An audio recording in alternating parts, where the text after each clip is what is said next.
अस्सलामुअलैकुम। आज की वीडियो में हम हमल के दूसरे महीने के बारे में बात करेंगे। दूसरे महीने में बच्चे में क्या तब्दीलियां आती हैं, माँ में क्या तब्दीलियां आती हैं, माँ को क्या एहतियात करनी चाहिए, कौन सी खुराक खानी चाहिए, कौन सी खुराक नहीं खानी चाहिए, सब कुछ इस वीडियो में बताएंगे। वीडियो को एंड तक लाजमी देखिएगा। दूसरा महीना जो कि 5 से 8 हफ्तों पर मुश्तमिल होता है, इसमें बच्चे की ग्रोथ कैसे हो रही होती है। माहवारी शुरू होने के 4 हफ्तों बाद इस माह का आगाज होता है। बच्चे की टांगें और बाजू बनने का अमल शुरू होता है।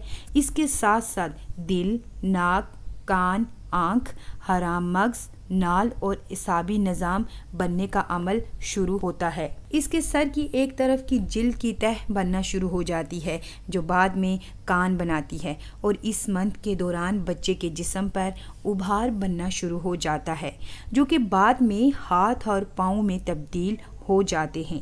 इस दौरान बच्चे का वज़न 9.45 ग्राम हो सकता है, जिसमें ज़्यादातर 1/3 वज़न बच्चे के सर का होता है। अब हम बात करते हैं कि सेकंड मंथ में माँ में क्या तब्दीलियाँ आती हैं। माँ को थकावट हो सकती है, थूक का ज़्यादा आना, रोज़मर्रा के खाने के अलावा किसी और चीज़ के खाने का दिल करना, कब्ज़ हो सकती है, पेशाब का बार बार आना, उल्टियों का ज़्यादा आना, ख़ास तौर पर सुबह के टाइम पर। ये दूसरे मंथ की ख़ास अलामात में से एक है।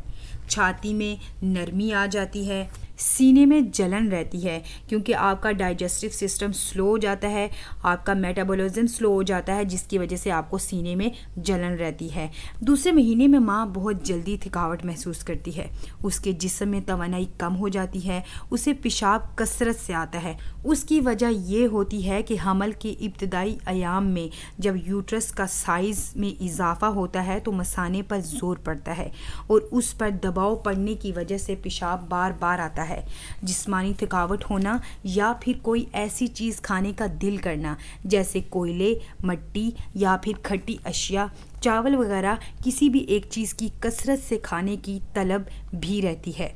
थूक का ज़्यादा बढ़ना, यानी हमल ठहरने के 8 हफ्ते से हार्मोन्स के ज़ेरे असर ये अलामात ज़ाहिर होती हैं।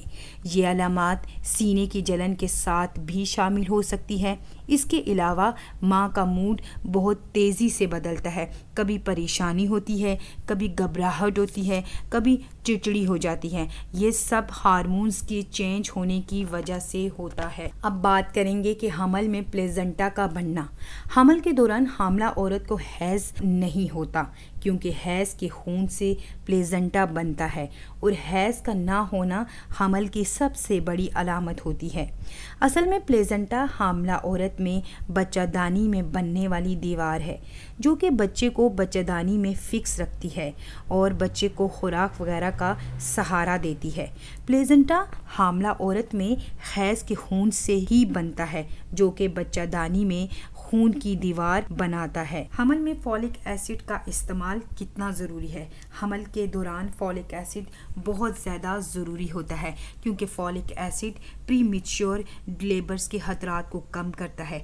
असल में हामला औरत को लेबर पेन डिलीवरी से फौरी तौर पहले होती है। इस बात की शिनाख्त करती है कि हामला औरत की डिलीवरी होने वाली है, लेकिन अगर फॉलिक एसिड ना लिया जाए तो लेबर प्री मैच्योर हो जाते हैं और वक्त से पहले ही बच्चे की पैदाइश हो जाती है। इसके अलावा फॉलिक एसिड बच्चे की ज़हनी और जिस्मानी नोशोनुमा के लिए बहुत ज़रूरी होता है। अगर फॉलिक एसिड ना लिया जाए तो इससे बच्चे में कोई ज़हनी या जिस्मानी नुक्स का अंदेशा हो सकता है। इससे इसे लाजमी तौर पर लेना चाहिए, और इसी महीने आपको डॉक्टर को चेकअप करवाना चाहिए। इसी महीने डॉक्टर आपको फॉलिक एसिड स्टार्ट करवा देती है। इसके अलावा विटामिन डी भी बहुत ज़रूरी होता है। इसकी कमी की वजह से बच्चे की हड्डियों की नोशनुमा में कोई ना कोई मसला हो सकता है। अब बात करेंगे कि माँ को कौन सी खुराक लेनी चाहिए। दरअसल बच्चे की सेहत माँ की खुराक पर मुनहसर होती है। अगर माँ अच्छी और सेहतमंद खुराक ले रही है तो बच्चा भी हेल्दी होगा। अनार, समुद्री ग़िज़ा, गोश्त, दालें, दलिया, लोबिया, सब्ज़ी वगैरह का इस्तेमाल लाजमी करना चाहिए। आयरन का होना बहुत लाजमी होता है। अगर माँ में खून की कमी हो तो बच्चा खून की कमी का शिकार हो जाता है। कैल्शियम भी होना बहुत ज़रूरी है। इसके लिए माँ को चाहिए दूध, दही, अंडे, सफ़ेद लोबिया का इस्तेमाल करें जो कि हड्डियों को मजबूत करता है। दूसरे माँ से रिलेटेड हमने तमाम इन्फॉर्मेशन आपको दे दी है, लेकिन अगर आपके जहन में कोई भी सवाल है तो नीचे कमेंट बॉक्स में लाजमी कीजिएगा, हम आपको उसका जवाब देने की पूरी कोशिश करेंगे। थैंक